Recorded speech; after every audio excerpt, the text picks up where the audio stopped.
Jesu Christuni Shanti Kumareni Udara Siksama Sudam Desanama ස්වර්ගයෙන් පහළවන ජීවනදායක ආහාරය මමය. ඇත්තටම ජේසුස් වහන්සේගෙන් පෝෂණය වන කෙනෙකුට මේ ජීවිතේ කරදරයක් බරක් නෙමෙයි. නමුත් අපි මෙනෙහි කරලා බලන්න ඕනේ අපි කාගෙන්ද පෝෂණය වෙන්නේ, අපි මොන වයින්ද පෝෂණය වෙන්නේ කියන කාරණාව.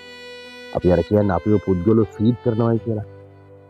අපි වැරදි දේවල් වලින් අපව පෝෂණය කරගන්නේ. මතක තියාගන්න ඔබගේ ප්‍රතිඵලයක් වැරදි. අපි අසැබි නොහොබිනා නොගැලපෙන දේවල් වලින් නම් අපේ ඔළුව ප්‍රවගන්නේ.